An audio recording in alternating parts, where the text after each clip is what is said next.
تحدثت نائب رئيس وست هام وسيدة الأعمال كارين برادي عن رئيس الهامرز الراحل ديفيد جولد، وكيف أن وفاته سبب فراغ كبير بحياتها. جولد هو الرئيس المشترك لوست هام مع ديفيد سوليفان الجوينت تشيرمان، وكان يطلق عليهم الديفيدين، وكان لقب ذا 3 ماسكيترز.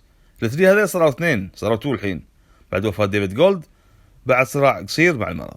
تعرفت عليه قبل 34 سنة لما كان عمرها 19، ولما صار عمرها 23 امتلكوا برمنغهام هي وجولد وسوليفان، وشكلوا وقتها شراكة وصداقة بزنس يعني بالعمل. امتلكوا وست هام عام 2010، وكانت هذه اللحظات من أجمل لحظات حياة ديفيد جولد مثل ما قال، خاصة من عائلته كانوا من أنصار الهامرز من الطفولة، وهو كان يحب الهامرز مثل عائلته، وهو مولود ببيت قريب من ملعب نادي القديم أصلا بولينج جراوند، ومن أسرة فقيرة وعانى من الفقر بصغره قبل لا يكبر ويصنع نفسه بنفسه بعصامية ويكون ثروته. يقول كارين بأنها انتقلت بحياتها من مراهقة إلى امرأة عاقلة وأم لطفلين، وهو لا زال يدعمها ويشجعها ويعلمها ويوقف معاها ضد مصاعب الحياة. كان رجل طيب وأب حنون، لكن بنفس الوقت كان رجل أعمال صارم. كلمات ما توصف حبه لعمله. كان يحضر كل مباريات برمنغهام وست هام التي يتملكها مع سوليفان بدون ما يغيب عن أي لقاء هوم أو أوي لمدة 17 سنة.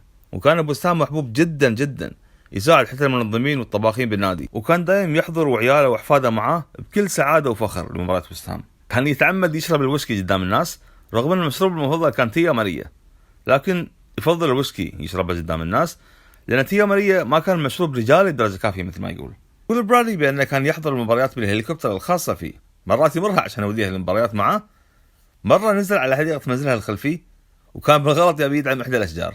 ديفيد جولد لعب بشباب وست هام المعروف بوست هام بويز، لكن ابوه رفض يكمل مشواره، طلب منه الحصول على وظيفه محترمه بدل كرة القدم. اتمنى كارين برادي بانه يكون ديفيد جولد الان بمكان افضل، وانه يلعب كرة قدم بالجنه مع اسطورة وست هام وبطل مونديال 66 بوبي مور. اسعدها تصفيق جماهير توتنهام له بعد وفاته بمباراتهم ضد كريستال بالاس رغم انهم اعداء حقيقيين لوست هام. النهايه تقول بان رحيل جولد وعدم مشاهدته يوميا راح يترك فراغ كبير جدا بحياتها، وبأن رحيله صعب ومؤلم على العائلة الوستهامية.